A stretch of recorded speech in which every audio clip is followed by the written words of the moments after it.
यसले चाहिँ फेरि यत्तिकै जुन छोड्ने हो भने यसले फेरि अर्को खालको एउटा विकराल रूप लिन सक्छ भन्ने जुन कुरामा चाहिँ अहिले हामी गहन ढङ्गले सोच्छौँ। हाम्रै आँखा अगाडि हामीले नै कतिजना मान्छेहरूलाई सङ्गठनले पहल कदमी गरेर केही मान्छेहरूलाई हामीले पनि राहत उपलब्ध गराएका छौँ। म यहाँ मिडियाबाट यो पनि भन्न चाहन्छु। जनता पनि त्यसमा जुन एउटा विरक्त जुन भएर चाहिँ अबको विकल्प भनेको एउटा स्थायी सरकारको रूपमा चाहिँ एउटा खोज्नुपर्छ। यो जुन अहिले बनेको डबल नेकपाले चाहिँ यसले चाहिँ गर्न सकेको छैन भन्ने चाहिँ हाम्रो चाहिँ बहिर्गमित जनमुक्ति सेनाको चाहिँ यो चाहिँ ठम्याइ नै हो। 2 महिना 31 गते जो कि जुन राति त्यहाँ चाहिँ एउटा स्वास्थ्य कर्मी लगायत त्यहाँको स्वयंसेवक 2 जना 3 जना मिलेर चाहिँ त्यहाँ चाहिँ एउटा एक प्रकारले जबरजस्ती एउटा त्यहाँ क्वारेन्टिनमा जुन बसेका जुन महिलामाथि बलात्कार भए। एकदम यो त खोज्नै पर्छ, किनकि देशमा यस्तो भ्रष्टाचार मौलायो भने, यो यस्तो महामारीको अवस्थामा पनि भ्रष्टाचार भयो भने देश कसरी उँभो लाग्छ त?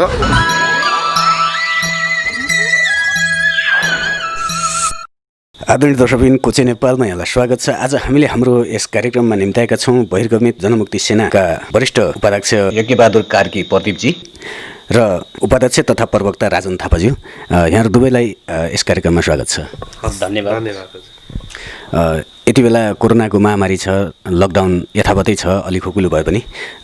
कसरी दिनहरू बितिरहेका छन् सरहरूका? अहिले चाहिँ अब हामीले अब यो लकडाउनको अवधि लकडाउन जुन सरकारले चाहिँ एउटा लागू गरेको छ यसलाई चाहिँ पालना गर्दै अहिले चाहिँ घरमै सेल्फ क्वारेन्टाइनमा बस्ने र चाहिँ यसो अध्ययनहरू गर्ने चाहिँ अब यस्तै अब युट्युबहरू हेर्ने, अब न्युजहरू हेर्ने र यस्तै गर्ने चाहिँ हाम्रो चाहिँ दिनचर्याहरू अहिले बिताइराखेका छौँ। सरको चाहिँ कस्तो छ? त्यही नै हो। अब अहिले राज्यले गरेको यो लकडाउनको जुन पालना गर्दै र त्यस साथसाथै अब जब एउटा लकडाउन जुन सुरुवात भइसके पछाडि विभिन्न जुन एउटा नगरपालिका विभिन्न जुन वडामा वास्तविक एउटा मजदुरहरूले चाहिँ राहत पाउने सन्दर्भमा चाहिँ अलिकति त्यहाँ नातापात र कृपावादको जुन एउटा अवस्था पनि देखियो। त्यहाँ पनि यो बहिर्गमित जनमुक्ति सेनाको एउटा ध्यान केन्द्रितता पनि भयो र हामीले त्यही वडातिर भएका एउटा अनियमिततालाई पनि हामीले मध्यनजर गर्दै ती जनताको जुन सवालहरूलाई ती अन्यायको जुन विषयहरूलाई चाहिँ उठाएर लगभग त्यहाँ चाहिँ हामीले एउटा जनताको बिचमा एउटा सूचित गर्ने जुन कार्य पनि हामीले गऱ्यौँ यो लकडाउन जुन अवधिभरि पनि अहिले पनि गर्दैछौँ। बहिर्गमित जनमुक्ति सेनाले यो लकडाउनको अवस्थामा पनि आफ्नो उपस्थिति देखाइरहेको छ र तपाईँहरूको आन्दोलनले चाहिँ कस्तो रूप लिइरहेछ? जुन मागहरू छन्, अधिकारका कुराहरू छन्, यो हाम्रो अब चाहिँ पक्कै पनि एकदम यो सान्दर्भिक चाहिँ प्रश्न गर्नुभयो यहाँले। अहिले हाम्रो चाहिँ न्यायको कुराहरू, हाम्रो अधिकारको कुराहरू चाहिँ अलिकति राज्यले भुलेको हो कि होइन? यो चाहिँ जुन एउटा हिजो जनयुद्ध अब लडेका कुरो चाहिँ एउटा लडाकु आज चाहिँ भनौँ न 10औँ वर्षदेखि आफ्नो न्याय हक हित होइन, आफ्नो मात्रै होइन सारा चाहिँ घाइते अपाङ्ग शहीद परिवार बेपत्ता परिवार र सबै जनयुद्धबाट चाहिँ प्रभावित मान्छेहरूको चाहिँ समस्याहरू चाहिँ समाधान गर्नुपर्छ भनेर नै हामी कन्टिन्यू आज 10-12 वर्ष भइसक्यो यो आन्दोलनमा चाहिँ हामीले कन्टिन्यू हाम्रा आवाजहरूलाई बुलन्द गरेर सरकारलाई गजगजाइरहेको। तर पनि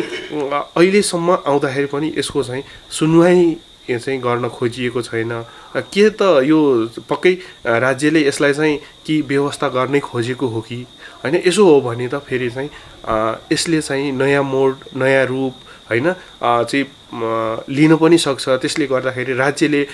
जुन बहिर्गमित जनमुक्ति सेनाले उठाएका माग मुद्दाहरू छन् यसलाई चाहिँ व्यवस्था गर्नुहुन्न भन्ने हिसाबमा चाहिँ अहिले हामीले चाहिँ अहिले पनि आवाज उठाइराखेका छौँ। तर यसको सम्बोधन हुने चाहिँ तर्खर देखिन्न। अहिले त तपाईँहरूको आफ्नै पार्टी सत्तामा छ, आफ्नै पार्टीको सरकार छ। अब यति बेला त केही न केही सरकारबाट चाहिँ तपाईँहरूको अधिकारका बारेमा सम्बोधन हुनुपर्ने, के भन्नुहुन्छ?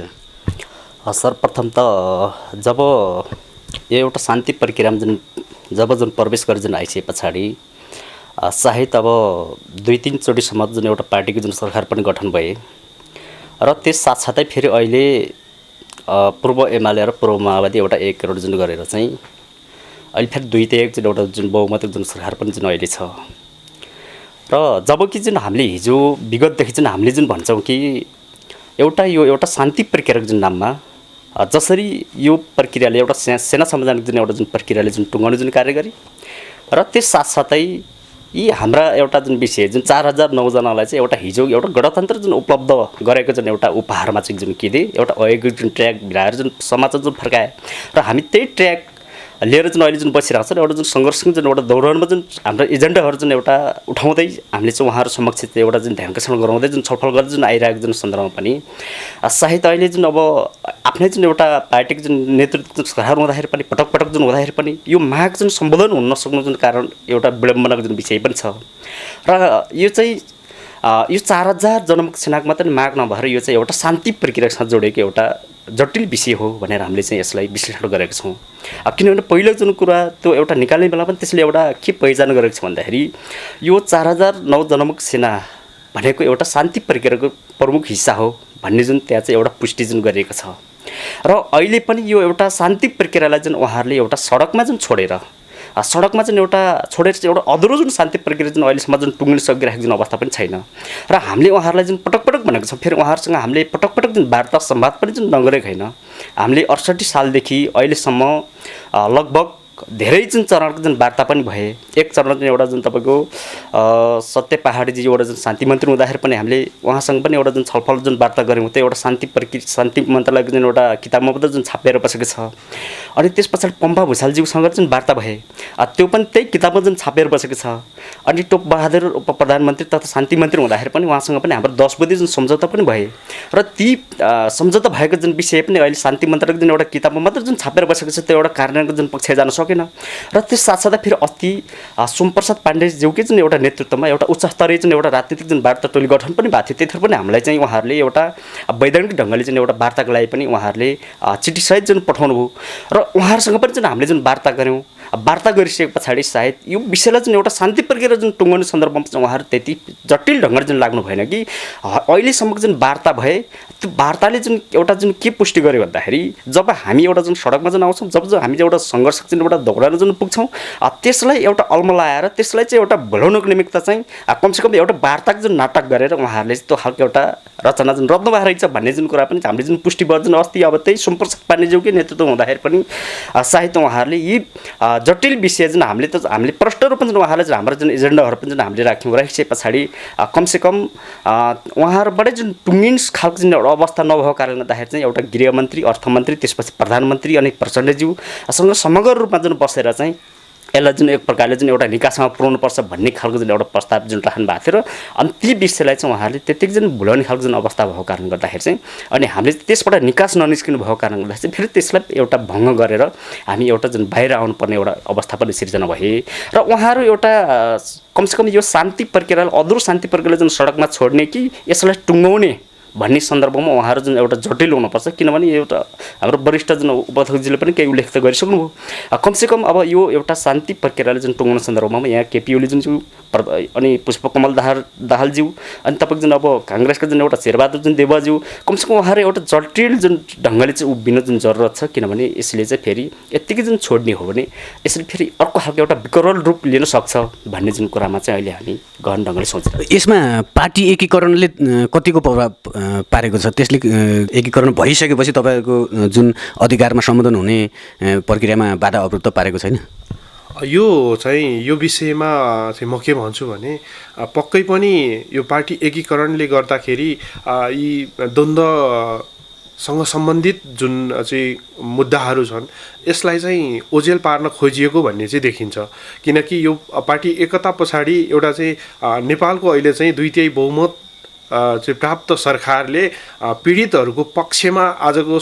दिनसम्म चाहिँ न चाहिँ शहीद परिवारको चाहिँ मुद्दालाई चाहिँ पूर्ण रूपमा सम्बोधन गर्न सकेको छ न चाहिँ तपाईँको घाइते अपाङ्ग शहीद परिवारको चाहिँ छ न चाहिँ भनौँ न बहिर्गमित अब चाहिँ लडाकुहरूले चाहिँ उठाउँदै आएका मुद्दाहरूलाई चाहिँ सम्बोधन गर्ने चाहिँ कुनै तर्खर देखिन्न। जुन टिआरसी चाहिँ अब एकचोटिको भङ्ग गरेर अर्को चाहिँ जुन बन्ने कुराहरू छ चाहिँ यो टिआरसीलाई पनि चाहिँ तपाईँको पूर्णता गर्न चाहिँ सकिरहेको छैन। त्यसले गर्दाखेरि यो पार्टी एकता पछाडि चाहिँ झन् एउटा चाहिँ पीडितहरूलाई आशा थियो नेपालमा चाहिँ एउटा स्थायी सरकार बन्यो। अब स्थायी सरकार भएपछि हाम्रा समस्याहरू चाहिँ हामीले समाधान अब चाहिँ पाउँछौँ भन्ने चाहिँ पीडितहरूले जुन आशा र अपेक्षा गरेका थिए त्यो अनुसार चाहिँ यो जुन अहिले बनेको डबल नेकपाले चाहिँ यसले चाहिँ गर्न सकेको छैन भन्ने चाहिँ हाम्रो चाहिँ बहिर्गमित जनमुक्ति सेनाको चाहिँ यो चाहिँ ठम्याइ नै हो। र यति बेला महामारी नै छ र विषम परिस्थिति छ नेपालमा, विश्वभरि नै छ र नेपालमा पनि छ, र यो अवस्थामा पनि सरकार भ्रष्टाचारतिर लिप्त छ भन्ने किसिम जुन कुराहरू बजारमा आइरहेछ, तपाईँहरू चाहिँ यसलाई कसरी हेरिरहनु भएको छ? सर्वप्रथम त अहिले यो दुई तही नेकपाको जुन एउटा सरकार गठन भएदेखि यता जति पनि जुन देख्न सक्छौँ काण्डै काण्ड, कहिले जुन तपाईँको एउटा सबभन्दा जुन बढी त एउटा भ्रष्टाचारको जुन काण्डले जुन एउटा लिप्त जुन भएको जुन देखिन्छ हेर्नुहोस्, कहिले जुन सुनकाण्ड, कहिले बलात्कारी काण्ड, कहिले व्हाइट बडी जुन काण्ड होइन, कहिले जुन अहिले यो महामारीको बेलाको जुन अवस्थामा एउटा जुन स्वास्थ्य सामग्री भएको जुन एउटा अनियमितताको जुन काण्ड भनिसके पछाडि सायद यो चाहिँ एउटा हावा नचलिकन त्यो पात झर्दैन। हेर्नुहोस्, यो भित्र कमसेकम एक प्रकारको भ्रष्टाचारको एउटा रूप चाहिँ एउटा तीव्र रूपमा चाहिँ एउटा जुन मौलाएको छ। हिजो आम नेपाली जनताले जब उहाँहरू जुन एउटा दुईवटा फरक फरक जुन एउटा जुन विचार भएको जुन पार्टी एक ठाउँमा जुन आए, वाम गठबन्धनको रूपमा आएर जुन एउटा 1 करोड भइसके पछाडि कमसेकम अब यहाँ चाहिँ स्थायी सरकारको चाहिँ एउटा पक्षमा थिए आम नेपाली जनसमुदायहरू। यहाँ अस्थायी जुन एउटा जुन सरकारले जुन त्यसले एउटा निकास पाउन नसके पछाडि हरेक विकास निर्माणको जुन कार्यमा भयो भनौँ होइन, किनभने एउटा 8 महिना 10 महिना 1 वर्ष जुन सरकारले त्यो त सम्भव त छैन भन्ने एउटा जनता पनि त्यसमा जुन एउटा विरक्त जुन भएर चाहिँ अबको विकल्प भनेको एउटा स्थायी सरकारको रूपमा चाहिँ एउटा खोज्नुपर्छ र हामीले त्यसको जुन एउटा विकल्पमा जानुपर्छ भन्ने एउटा उद्देश्यले आम नेपाली जनसमुदायले चाहिँ जो कि एउटा हिजोको वाम गठबन्धन त दुईवटा पार्टीलाई जसरी एउटा दुईटै बहुमतले जुन त्यखेर जुन जिताएर जुन पठाए, सायद अब उहाँहरूको एउटा जुन कल्पना जुन त्यो थिएन कि हामीले जुन त्यखेर जुन जितेर पठाउँछौँ उहाँहरूलाई चाहिँ अब एउटा भ्रष्टाचार गर्नको निमित्त, आफ्नो जुन एउटा परिवारहरूलाई जुन एउटा पोषणको निमित्त, कार्यकर्ता जुन पोषणको निमित्त होइन, अनि आफ्नो जुन एउटा नातावाद कृपावादलाई चाहिँ एउटा जुन त्यो पोषणको निमित्त त्यो त थिएन नि त। कमसेकम आमुले एउटा जुन समग्र रूपमा चाहिँ एउटा जनताको एउटा विकास निर्माणको जुन एउटा कार्यमा त्यो विकास गति त्यसलाई तीव्र जुन रूपमा अगाडि बढाउनुको निमित्त नै जुन त्यो हिसाबले नै थियो एउटा समाजमा भएको एउटा विकृतिको जुन अन्त्य गर्नुको निमित्त होइन, त्यो खालको एउटा जुन एउटा दायित्व जुन पुरा गर्नु थियो, तर सायद आज त्यो दायित्व यी सरकारले पुरा गर्न सकेन। यो पुरा गर्न किन सकेन त पुरै जुन एउटा भ्रष्टाचारतिर जुन एउटा लिप्त जुन भएर चाहिँ अहिले तपाईँको फेरि अब शान्तिमा जुन भ्रष्टाचार गरे पनि हुन्छ नि, अब तपाईँको जुन अरमको जुन कुराहरू छ हेर्नुहोस्। त्यही त यति बेला 10 अर्ब राहत वितरण गरेको भन्ने जुन कुरा छ, सर्वसाधारणले जो जनता हो र पीडितले राहत नपाएको चाहिँ पनि आवाज आइरहेको छ, यसबारेमा चाहिँ के हुनुहुन्छ प्रदीपजी?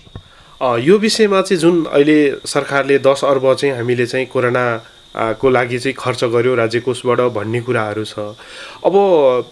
हामीले सरसर्ती हेर्दाखेरि हामीले बाहिर जनताको एउटा चाहिँ उसबाट हेर्दा, पब्लिकको एउटा चाहिँ कोणबाट हेर्दाखेरि यसलाई के देखिन्छ भने कुनै पनि ठाउँमा क्वारेन्टाइनको राम्रो बन्दोबस्त देखिन्न। एउटा स्कुलमा कुनै सरकारी भवनमा कुनै उसमा राखिएको छ, त्यहाँ चाहिँ म्याट ओछ्याइएको देखिन्छ र चाहिँ खाने बस्ने बन्दोबस्त पनि त्यति राम्रो देखिन्न र आंशिक तिरपाल बिछाइएको छ, आंशिक तिरपालहरू बिछाइएको छ। यस्तो अवस्थामा जो पीडित वास्तविक पीडित चाहिँ हुनुहुन्छ, जो चाहिँ राहत जसलाई भनेर चाहिँ दिएको हो, ती मान्छेले पाउन सकेका छैनन्। हाम्रै आँखा अगाडि हामीले नै कतिजना मान्छेहरूलाई सङ्गठनले पहल कदमी गरेर केही मान्छेहरूलाई हामीले पनि राहत उपलब्ध गराएका छौँ। म यहाँ मिडियाबाट यो पनि भन्न चाहन्छु। र भनिसकेपछि आज जसले पाउनुपर्ने उसले पाइरहेको छैन राहत,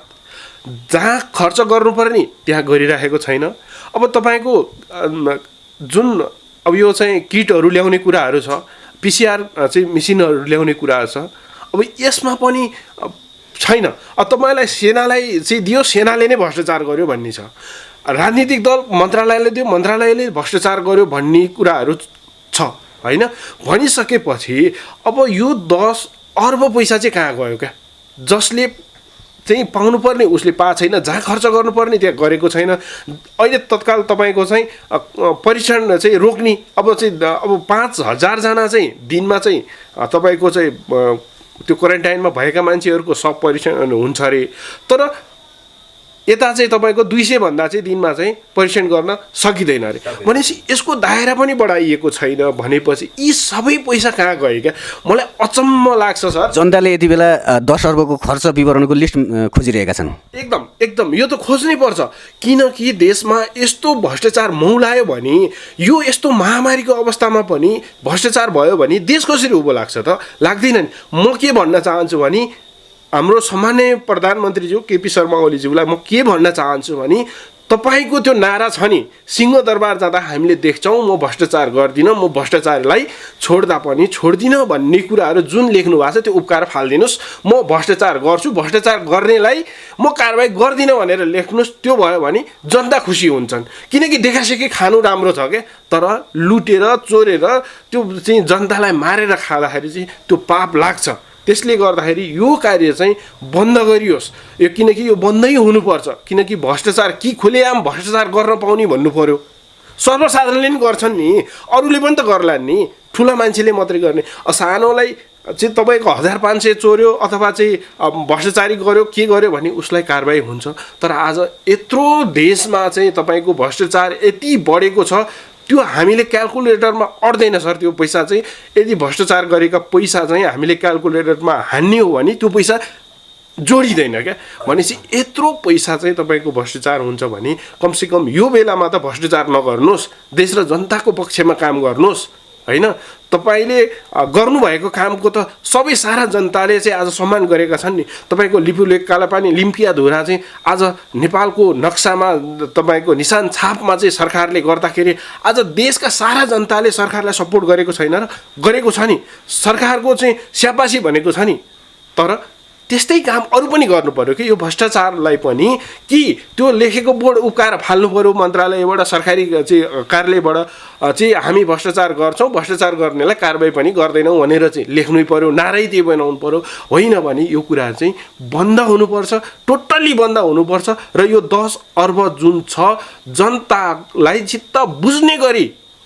र पारदर्शिक तरिकाले यो सबै कुराहरूको चाहिँ सरकारले चाहिँ जनतालाई चाहिँ यो चाहिँ हिसाब किताब बुझाउनै पर्छ। त्यो बुझाएन भने भोलि चाहिँ त्यसले चाहिँ हिसाब माग्छन्। र यो बरु यति बेला सक्ने जनताहरूले चाहिँ सर्वसाधारणले चाहिँ स्वतःस्फूर्त आफूले जति सकिन्छ राहत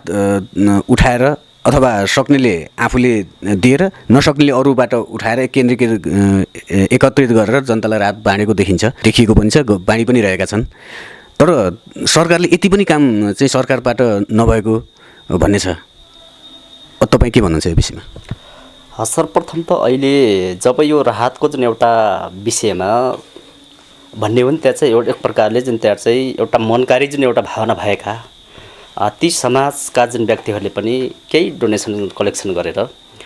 चाहिँ समग्र जुन रूपमा चाहिँ त्यसरी राहत वितरण गरिरहेको कुरा अहिले पनि जुन देख्न सक्छौँ। अहिले चारैतिर त्यो पनि देखिरहेको छौँ। अहिले जब कि केपी ओली जुन प्रधानमन्त्रीज्यूले 10 अर्ब रुपियाँ जुन जसरी एउटा कोरोना अवधिहरूको जुन लागि चाहिँ एउटा राहत वितरण हरेक जुन एउटाको लागि चाहिँ त्यो चाहिँ अब खर्च भनेर जुन उहाँले चाहिँ त्यो एउटा बाहिर ल्याउनु भयो। यदि यो विषय चाहिँ के हो भन्दाखेरि एउटा जुन दुःखद जुन घटना छ, जस्तै उहाँले कतिसम्मको एउटा जुन त्यो एउटा व्यापकता बनाउनु भयो त। जस्तै कैलालीको लिम्के चुवाहा नगरपालिका वडा नम्बर 1 मा जस्तै 2077 साल 2 को महिना 31 गते जो कि जुन राति त्यहाँ चाहिँ एउटा स्वास्थ्य कर्मी लगायत त्यहाँको स्वयंसेवक 2 जना 3 जना मिलेर चाहिँ त्यहाँ चाहिँ एउटा एक प्रकारले जबरजस्ती एउटा त्यहाँ क्वारेन्टिनमा जुन बसेका जुन महिलामाथि बलात्कार भए। त्यहाँको जुन अवस्था जुन के थियो त भन्दाखेरि त्यहाँ चाहिँ ढोका थिएन,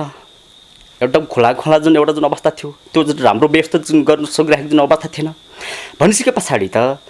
यदि उहाँहरूले त्यो खालको एउटा व्यवस्थित जुन ढङ्गले एउटा क्वारेन्टाइन जुन व्यवस्थित ढङ्गले चाहिँ निर्माण गरिदिएको भए सायद त्यस्ता खालका जुन घटनाहरू जुन त हुन्थेन, अथवा चाहिँ एउटा सुरक्षाको जुन व्यवस्था जुन एउटा राम्रो जुन एउटा व्यवस्था जुन गर्दै भए त सायद त्यस्ता खालको जुन एउटा घटनाहरू जुन घट्थेन। किन त अवस्थित जुन छ त त्यहाँ अवस्थित जुन एउटा क्वारेन्टाइन एउटा निर्माण गरेको कारणले गर्दाखेरि चाहिँ जस्तै जुन उहाँले पनि अब उल्लेख गर्नुभयो, हाम्रो प्रदीपजीले पनि उल्लेख गर्नुभयो, एउटा म्याटको जुन भरमा जुन एउटा त्यखेर जुन एउटा क्वारेन्टाइनको रूपमा चाहिँ त्यखेर जुन एउटा त्यसरी जुन निर्माण गरेको छ त्यहाँ त सुरक्षाको लागि भन्दा पनि त्यहाँ त अहिले त जुन अब प्रश्न जुन के उठ्न थाल्यो भन्दाखेरि नेपाल सरकारले निर्माण गरेको एउटा सुरक्षाको लागि एउटा कोरोनासँग लड्नको निमित्त जुन एउटा क्वारेन्टाइनको एउटा निर्माण गरेको छ आखिरी त्यो एउटा क्वारेन्टाइनको चाहिँ एउटा त्यो स्थल हो कि एउटा बलात्कारको जुन एउटा स्थल हो भन्ने खालको एउटा आम पब्लिक आम जुन एउटा सर्वसाधारणले त्यो विषयहरू जुन बहस गर्न थालेको छ प्रश्न जुन उठ्न थालेको छ भनिसके त्यो स्वाभाविक रूपमा चाहिँ के त अब केपी ओली जुन प्रधानमन्त्रीज्यूले चाहिँ त्यस्तो खालको एउटा अव्यवस्थित जुन एउटा जुन क्वारेन्टाइनको जुन उहाँले चाहिँ एउटा व्यवस्था जुन गर्नुभएको छ वास्तविक जुन उहाँको जुन 10 अर्ब जुन अहिलेको जुन उहाँको त्यो हेर्दाखेरि त जुन त्यो खालको एउटा स्थल हेर्दा त के 10 अर्ब त जुन कहाँ गयो त त्यो त मेरो जुन विचारमा चाहिँ त्यो 10 अर्ब उहाँहरूले चाहिँ यी विषयलाई जुन व्यवस्थित जुन बनाउनु भएन जबकि उहाँले एउटा एमसिसी चाहिँ एउटा जुन पारित गर्नको निम्ति त सायद अमेरिकी जुन एउटा साम्राज्यवादी जुन एउटा जुन सरकारबाट चाहिँ उहाँले 10 अर्ब जुन पचाउनु भएको छ त्यही 10 अर्ब रुपियाँ चाहिँ एउटा या एमसिसी पास नहुने खालको एउटा जुन अवस्था देखिसके पछाडि उसले उहाँले जुन पचाउनु भएको 10 अर्ब चाहिँ रिटर्न गर्नको लागि चाहिँ त छुट्टाएको हो भन्ने खालको एउटा शङ्का गर्नुपर्ने विषय पनि अहिले उत्पन्न भएको छ किन जुन त्यो भयो भन्दाखेरि उहाँले जुन छुट्टाएको जुन क्राइटेरियामा जुन छुट्टाएको त्यो क्राइटेरियामा त जुन त्यो एउटा व्यवस्थित देखिएन नि त त्यो त आम एउटा जुन सर्वसाधारणले पनि त्यो एउटा महसुस गरिराख्नु भएको छ र जस्तै सदनमा पनि यो कुरा उठ्यो कि त्यो 10 अर्ब रुपियाँ जुन तपाईँले जुन अब खर्च भयो भनेर छुटाउनु भयो सायद त्यो प्रदेश सरकारमा जुन पठाउनु भएको छैन भनेर एउटा मान्यज्यूले पनि त्यो उठाउनु भयो त्यो प्रश्न गर्नुभयो भनिसके पछाडि त त्यहाँ त एउटा स्थानीय जुन तहबाटै जुन त्यो खालको एउटा म्यानेज गरिरहेको छ दुःख सुख भनेर पनि त्यो खालको एउटा प्रश्न त उठ्न थालेको छ त्यहाँ भनिसकेपछि उहाँले त्यो 10 अर्ब रुपियाँ कहाँ हाल्नुभयो त त्यो भ्रष्टाचारै हो भनेर जुन त्यसलाई भन्न सकिन्छ यसमा जुन उहाँले जुन अब ढाकछोप गरेर जस्तै अब अस्ति जुन एउटा जवाफ दिने क्रममा पनि अब उहाँले त्यो एउटा उखानटुका भरमा चाहिँ त्यसलाई त त्यही जुन उडाइदिनु भयो यसको जुन अब चिन्ता नगरौँ अब यो सबै जुन कुराहरू हुन्छ भन्ने जस्ता जुन एउटा जवाफ त्यो त एउटा जनताले जुन जवाफ माग्दाखेरि चाहिँ त्यस्तो खालको एउटा खुलापन चाहिँ त्यस्तो खालको एउटा केटाकेटी पनि ढङ्गले जुन जवाफ दिने होइन त प्रधानमन्त्रीले त सत्य तथ्य जुन कुन प्रदेशमा सरकारमा चाहिँ जुन कति जुन बजेट पठाए कहाँ कति खर्च भयो भन्ने त्यो एउटा जनताले तिरेको जुन एउटा त थोपा जुन एउटा रगत पसिना बगाएर तिरेको जुन एउटा कर हो त्यो त जनताले जुन त्यो त हिसाब किताब जुन जनताले जुन त खोज्ने जनताको जुन अधिकारको हो जुन हाम्रो जुन अधिकार कुरा हो हाम्रो जुन रगत एउटा थोपा रगत जुन पसिना जुन बगाएर जुन तिरेको जुन त्यो कर हो त्यसको जुन हामीले हिसाब खोज्न नपाउने त्यसको जुन विषयमा चाहिँ जब जुन एउटा प्रदर्शनहरू पनि भए त्यसको जुन विषय जुन जब एक प्रकारले जुन एउटा विद्रोह जुन एउटा जुन सडकमा जुन त विद्रोह पनि भए अनि त्यही एउटा हिसाब देऊ भनेर जुन त्यसरी चाहिँ विद्रोह जुन गर्दाखेरि चाहिँ अनि त्यसलाई जुन एउटा जुन डन्ठा हान्ने अनि जुन अहिले अधिकार जुन सरकारलाई छ कि जनताले जुन त्यसको जुन एउटा त्यो जवाब देऊ भन्दाखेरि जुन त्यो जवाब दिनु पर्दैन अनि उल्टै जुन दमन गर्ने जुन उहाँलाई जुन अधिकार छ त्यो जनताले नै जुन उहाँलाई एक प्रकारले दुईटै जुन बहुमत दिएर जुन त्यो सत्ता जुन पुऱ्याएन बल्लटामा जुन पुऱ्याएन सिंहदरबारमा जुन पुऱ्याएन उहाँहरूलाई अनि उहाँले फेरि त्यही जनताको माथि नै बुट बर्साउने अनि त्यो आदेश दिने त्यस्तो जुन लाचार काम गर्नलाई प्रधानमन्त्रीलाई जुन सुहाउँछ हो त्यस कारणले गर्दाखेरि चाहिँ यस्ता जुन कार्यबाट जुन प्रधानमन्त्री जुन सचिनुपर्छ अथवा केपी ओली जुन शर्माज्यूको विकल्प खोज्नै पर्छ जनताले सडकमा आवाज उठाउने कुरा गर्नुभयो र अहिले हाल यति बेला सडकमा आवाज उठाउने जुन तरिका छ त्यो चाहिँ अलिक फरक ढङ्गले उठ्ने गरेको देखिन्छ कोही सामाजिक सञ्जालद्वारा सङ्गठित भएर कोही कसैले सामाजिक अभियन्ताको नाम दिएर आदि इत्यादिका रूपमा विभिन्न नेताहरू लिडरहरूले लिडिङ गरेको देखिन्छ यो विभिन्न विचार स्पष्ट नखुलेका केही व्यक्तिहरू छन् यसको विषयमा यी कहाँबाट कसरी चाहिँ बजारमा आइरहेका छन् के छ यो विषयमा चाहिँ के भन्नुहुन्छ हजुर यो पक्कै पनि अन्यलमा छ यो अलौकिक शक्ति भन्छु म चाहिँ यो चाहिँ अब त्यो बर्खा मासमा चाहिँ च्याउ फुत्त उम्रिन्छ नि त्यो उम्रिँदाखेरि एकदमै राम्रो देखिन्छ नि तर त्यसपछि त्यो चाहिँ अलि समय हुँदै गएपछि त्यो बिग्रिँदै जान्छ र आज यो चाहिँ हाम्रो देशमा अथवा चाहिँ जति पनि सामाजिक अभियन्ता भनेर चिनिनु भएको छ होइन अब नामै लिएर भन्दाखेरि हाम्रो ज्ञानेन्द्र साई होइन हेमराज थापा अनि लगायत अर्को चाहिँ हाम्रो के थापा रे मङ्गल थापा अनि हाम्रो चाहिँ अब नामै लिनु पर्दाखेरि पुण्य गौतम होइन यो उहाँहरू जुन जसरी अहिले चाहिँ अरू पनि हुनुहुन्छ सामाजिक अभियन्ताहरू जो चाहिँ लगायत थुप्रै हुनुहुन्छ र मैले चाहिँ अहिले मुख्य उहाँहरूको चाहिँ अलिकति चर्चामै भएको हुनाले मैले उहाँहरूको नामै लिएँ अनि त्यसले गर्दाखेरि उहाँहरू चाहिँ कहाँबाट चाहिँ चल्नु भएको हो अथवा चाहिँ उहाँहरू सो स्फूर्त आफै आफ्नै विचारलाई प्रवाह गर्दै हुनुहुन्छ कि अरूको विचारलाई चाहिँ उहाँहरूले चाहिँ बोकेर हिँड्दै हुनुहुन्छ कि अथवा उहाँहरूले समाजलाई दिन चाहेको चिज के हो होइन। तर यो कुराहरूमा चाहिँ स्पष्ट देखिन्न। जबकि फुत्त उम्रिएर राम्रो देखेपछि सबैले वाह गर्ने हाम्रो चाहिँ नेपाली समाज छ, त्यसको वास्तविकता खोज्ने चाहिँ छैन। किनकि हामी पनि समाजका लागि विगत 10-15 वर्षदेखि चाहिँ यही समाजका लागि योगदान गर्दै आएका मान्छे आज हामी चाहिँ यहाँको मिडियामा चाहिँ हामी छौँ होइन। भनेपछि हामी त स्वस्फूर्त आफै उठ्न खोजिरहेछौँ, आफ्नै बलबुतामा उठ्न लागिरहेछौँ। खोइ त हाम्रो त त्यो छैन होइन। हामीलाई त वाह भन्ने छैन होइन। हामीले पनि त समाजका लागि हिजो जनयुद्ध लड्यौँ, देश परिवर्तनको लागि, जनताको न्यायको लागि, हक अधिकारको लागि। आज पनि हामी लडिरहेका छौँ, आज पनि हामीले गरिरहेका छौँ। तर यो अलौकिक शक्ति यस्तो हुँदो रहेछ कि सारा सेन्टिमेन्टल आफैले टक्क लिने, त्यो यस्तो गजब रहेछ कि त्यो जनताले आजको दिनसम्म जो अब सामाजिक सञ्जाल प्रयोगकर्ता हुनुहुन्छ उहाँहरूलाई साँच्चै बुझेर मनदेखि नै गरेको जस्तो लाग्दैन मलाई। उहाँहरूको चिल्लो मिठो कुराहरूमा त्यो भोलि खुइलिँदै जान्छ, त्यहाँ स्वार्थ धेरै छ। यदि उहाँहरूले आज चिल्लो मिठो कुरा गर्नुभयो भने पनि भोलि उहाँहरूको चाहना के त? राज्य सत्तामा आउने, फेरि सत्तामा बस्ने, अथवा चाहिँ के गर्ने हो त? ती स्पष्ट छैन नि त। एउटा स्पष्ट लाइन नभएको मान्छे अथवा चाहिँ जो रोड छैन त्यहाँ गाडी कुदायो भने कहाँ जाला त त्यो? र तपाईँहरूको जुन सङ्गठन बहिर्गमित जनमुक्ति सेना छ, भोलिको दिनमा यसको स्वरूप के कस्तो हुनसक्छ? यो चाहिँ म अलिकति थोरै अघि भन्दै थिएँ, त्यसलाई पनि म जोड्न चाहन्छु। र चाहिँ के भने उहाँहरू जस्तो यहाँले नि भन्नुभयो, उहाँहरू जस्तो एउटा चाहिँ फुत्त आएको अलौकिक शक्तिले गर्दाखेरि हिजोदेखि आज हामी देश र जनताको पक्षमा चाहिँ वकालत गर्दै आएका मान्छे, हिजो पनि जनताको पक्षमा लडिरहेका, आज पनि हामी त्यही न्याय र चाहिँ भनौँ न उसको पक्षमै लडिराख्दाखेरि सङ्गठन हाम्रो जस्तो चाहिँ जुन एउटा हाम्रो त भिजन छ नि त, सङ्गठनले हामीले त भोलि के गर्ने भन्ने कुराहरू हाम्रो हिजो हामी चाहिँ जुन राजतन्त्रको विरुद्धमा अथवा चाहिँ हिजो चाहिँ 206 वर्ष चाहिँ राज गरेको चाहिँ एउटा चाहिँ एकतान्त्रीय शासनको विरुद्धमा लडेर एउटा चाहिँ गणतन्त्र ल्यायौँ। तर यो गणतन्त्र पूर्ण भएको छैन। त्यसको लागि त बहिर्गमित जनमुक्ति सेना नेपाल आज पनि के अरे सबैका चाहिँ घाँस बाँस कपास शिक्षा स्वास्थ्य रोजगारीको पक्षमा चाहिँ आज पनि लडिरहेको छ। आज पनि त्यसको विरुद्धमा सडकमा आन्दोलन गरिरहेको छ, पुलिसको भाटा खाइरहेछ, बुट खाइरहेछ, चाहिँ भनौँ न कष्टरी पसिरहेको छ। यो आफ्नो लागि मात्रै छैन। र त्यसले गर्दाखेरि भोलि यदि जनताले चाहिँ हामीलाई चाहिँ यदि यो राज्य सत्ता सञ्चालनको लागि अथवा चाहिँ उहाँहरूको न्याय सुरक्षित गर्नको लागि भोलि यदि चाहिँ उहाँहरूले हामीलाई त्यो म्यान्डेट दिनुभयो भने बहिर्गमित जनमुक्ति सेनाले भोलि उहाँहरूको न्यायको पक्षमा र चाहिँ जनता र देशको पक्षमा जुनसुकै खालको चाहिँ क्या भनौँ न राजनीतिक हिसाबमा होस्, वैचारिक हिसाबमा होस्, सांस्कृतिक हिसाबमा सबै खालको उसमा चाहिँ बहिर्गमित जनमुक्ति सेनाले आएर अगाडि लिड गरेर देशलाई चाहिँ अगाडि समृद्ध बनाउन, देशका चाहिँ जनताहरूलाई चाहिँ सुखी समृद्ध होइन र चाहिँ सबै समस्याहरूको समाधान गर्नको लागि यो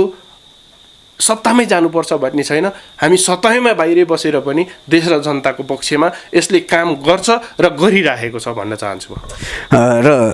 राजन थापाजी तपाईँ प्रवक्ता पनि हुन्छ सङ्गठनको, र यति बेला नेपालमा विभिन्न साना पार्टीहरू जुटेर ठुलो पार्टी बन्ने, केही सङ्गठनहरू चाहिँ पार्टीको रूप लिने जुन प्रक्रियाहरू पनि बढिरहेको छ। यो अवस्थामा बहिर्गमित जनमुक्ति सेना नेपाल छ सङ्गठन, यसले पनि पार्टीको रूप नलेला भन्न सकिन्छ? सर्वप्रथम त यसले पनि एक प्रकारले एउटा वैकल्पिक जनशक्तिको रूपमा चाहिँ यसले एउटा स्थान खडा गर्न सक्छ।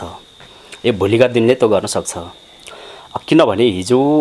पनि यो जनमुक्ति सेना एउटा देश र जनताको हितको निम्ति नै लडेर आएको जुन जनमुक्ति सेना हो। त्यस कारणले गर्दाखेरि चाहिँ यो चाहिँ एउटा पहिला त जुन कुरा छ एउटा अधुरो जुन शान्ति प्रक्रिया छ, 10 वर्ष जनयुद्ध जुन जन्माएको एउटा द्वन्द्वको जुन घाउरो छ, त्यो सडकमा भएको एउटा शान्ति प्रक्रियाले चाहिँ एउटा पूर्णता जुन दिनुपर्छ भन्ने एउटा विकल्पमा जुन सबभन्दा जुन पहिले चाहिँ हाम्रो जुन ध्यान केन्द्रित छ। जबको एउटा नेपालमा एउटा शान्ति प्रक्रियाले जुन एउटा पूर्णता जुन पाउँछ तबसम्म मात्र यहाँ चाहिँ एउटा हत्या हिंसादेखि लिएर हरेक जुन कुराको जुन एउटा अन्त्य हुन्छ। र पहिलो कुरो त हाम्रो पहिलो मिसन मात्र जुन हामी त्यसमा छौँ। र जुन हजुरले जुन भन्नुभयो एउटा जुन पार्टीको रूपमा पनि परिणत हुनसक्छ कि यो शक्ति भन्ने जुन चाहिँ खालको एउटा जुन क्वेसन गर्नुभयो, भोलिका जुन दिनमा एउटा जनताले एउटा जुन मायाका जुन एउटा जुन समय जुन जनताले जुन एउटा जुन मायाका जुन एउटा जुन एजेन्डाहरू होइन उहाँले जुन चाह्यो भनेदेखि भोलिको दिनमा पनि यस एउटा वैकल्पिक जुन शक्ति रूपमा पनि एउटा खडा हुनसक्छ। र आज बिल्कुलै रूपमा फेरि आज हामी जनताको एउटा अधुरो जुन शान्ति प्रक्रियाले पूर्णता जुन दिनको निमित्त नै आज हामी वृहत रूपमा चाहिँ अब लागिरहेका छौँ, वृहत रूपमा जुन लडिरहेका छौँ। र त्यसलाई जसरी हुन्छ जुन टुङ्गाउनै पर्छ भन्ने हिसाबमा चाहिँ हामीले अब प्रधानमन्त्रीदेखि लिएर पूर्व जुन एउटा प्रधानमन्त्री जुन पुष्पकमल दाहाल शेरबहादुर देवाजीहरूसँग पनि अहिले हामीले जुन एउटा एक प्रकारले जुन एउटा छलफल बहस पनि जुन हामीले जुन अगाडि जुन बढाइरहेको छौँ। कमसेकम सबभन्दा जुन एउटा पहिलो जुन प्राथमिकता भनेको यो अधुरो शान्ति प्रक्रियालाई पूर्णता दिनु भनेको एउटा जनताको निकास हो। यो त्यही पाटोमा चाहिँ हामी अहिले अग्रसर रूपमा चाहिँ अगाडि बढिरहेको जुन अवस्था छ र भोलिको दिनमा त्यो पनि नहोला भन्न सकिन्न। र हामी लगभग कार्यक्रमको अन्त्यतिर आइरहेका छौँ र अन्त्यमा प्रदीपजी के भन्नुहुन्छ? अब चर्चा गर्न छुटेको भन्दा पनि अब हामीले भनिहाल्यौँ होइन। अब हामी एउटा चाहिँ देश र राष्ट्रको निम्ति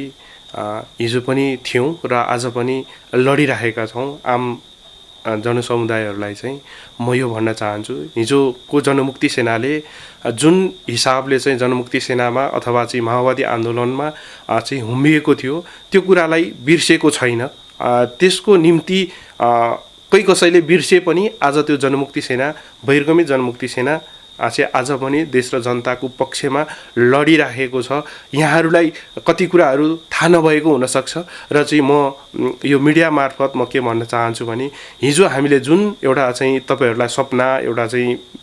बाँडेका थियौँ त्यो सपना पुरा गर्नको लागि हामी आज पनि तयार छौँ, भोलि पनि तयार छौँ र कन्टिन्यू हामी यो अधिकार प्राप्त नहुन्जेलसम्म जनताको हातमा शक्ति चाहिँ नपरुन्जेलसम्म हामी कन्टिन्यू लड्नेछौँ। त्यसको लागि यहाँहरूको साथ सहयोग र चाहिँ सपोर्टको हामी अपेक्षा पनि गर्छौँ भन्न चाहन्छु। राजनजी अन्त्यमा के भन्नुहुन्छ? सर्वप्रथम त अब विषयवस्तु जुन धेरै छन् त्यही पनि मैले मोटामोटी रूपमा चाहिँ मैले केही सर्टकटमा जुन टुङ्गाउन चाहन्छु। जस्तै अहिले एउटा कोभिड-19 को एउटा कोरोना जुन भाइरसको जुन रोगबाट चाहिँ अहिले देशै त्रसित छ, अहिले विश्व नै जुन त्रसित छ त्यसलाई पनि एउटा प्रकारले एउटा नियन्त्रण गर्नुको निमित्त राज्यले त्यसलाई चाहिँ एकदमै ध्यान दिएर एकदमै जुन एउटा महत्त्वपूर्ण जुन त्यही विषयलाई जुन ध्यान दिएर चाहिँ यसलाई कम गराउनुको निमित्त हरेक जुन एउटा जुन स्वास्थ्य जुन एउटा सामग्रीको जुन रूपमा होस् र हरेक जुन त्यो एउटा क्वारेन्टाइनमा बसेका छ सम्पूर्ण त्यहाँका जुन एउटा जनसमुदायलाई होस् एउटा सुरक्षित ढङ्गले उहाँहरूको एउटा सुरक्षित हुने गरेर चाहिँ